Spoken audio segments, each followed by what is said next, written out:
I'm Pastor Nix, our church right down the road.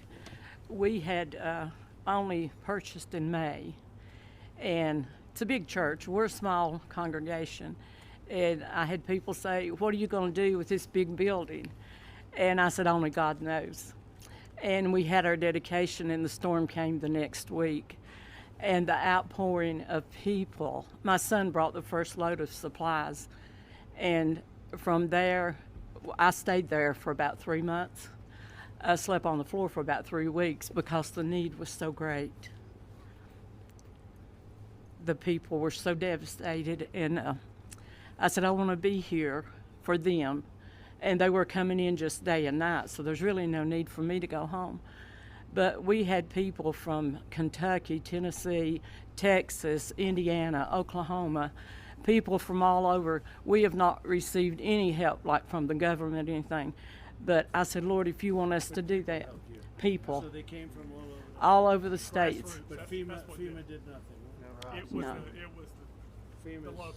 Wasted time and money. The locals and the people that knew us. And before the week was over, our church was so packed with supplies we couldn't even walk. Even in our sanctuary, it was up to the platform of things, and in our halls and in our rooms, and we're just now beginning to get a little straightened out.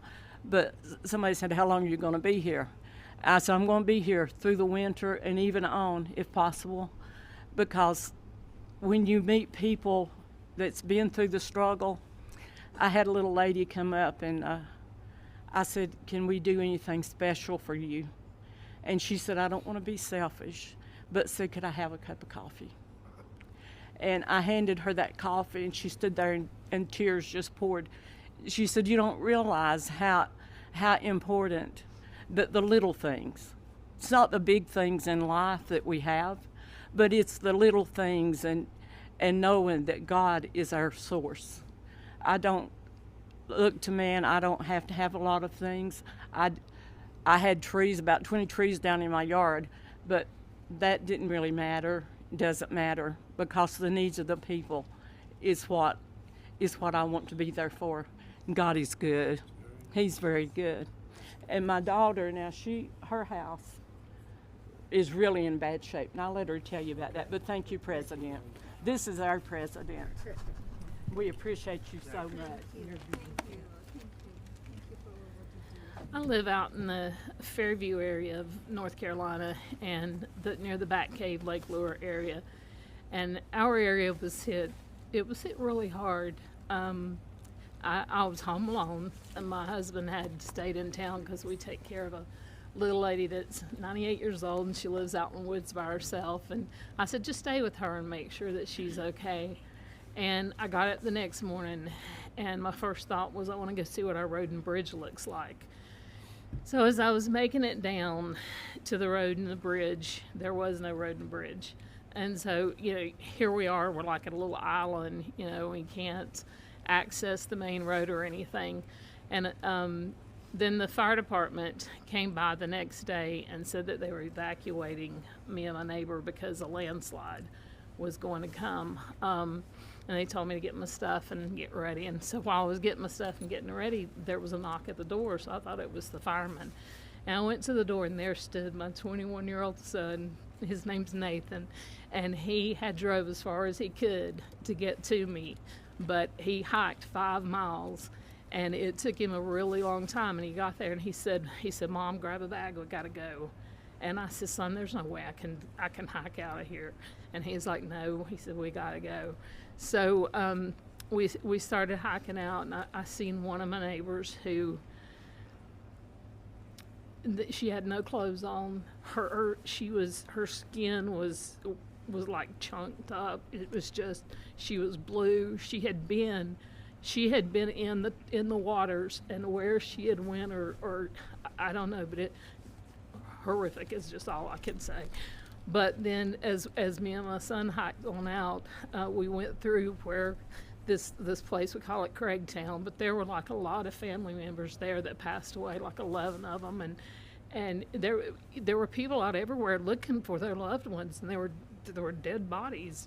My son's like, Mom, you're gonna see things you don't want to see. And so anyway, we got through all that, but I stayed at our church in our sound booth. My husband and I, we just slept up in the sound booth for a couple of months because we didn't have power or anything for about 2 months out there. And then we went back. I've been fighting with FEMA since day one. Our community, there's like 32 homes. We don't have a road and a bridge. We're driving through our neighbor's property. You know, I went to EMS and I said, look, my concern is if we have a fire or we have an emergency out here, you're not going to get to us. You can't get those big trucks up here. And I've called and called and called FEMA, and you know, I said this happened on September 27th. That's 4 months ago. Well, for us today is still September 27th. You know, we haven't had help. And so when I talk to FEMA, I'm explaining the road and the bridge, and they send me a letter that tells me to basically fix it and send in my receipts, and they'll refund me some money. I'm looking at a road and bridge that honestly, the bridge itself's probably going to be $300,000, and the road could be close to that also, because the community has to have big boulders brought in. We're not a rich community. We can't fix it ourselves. You know, it's just, and as far as like house repairs, I'm still pending. I can't get money from FEMA until I fix the road and bridge and send in my proof that it's fixed and everything.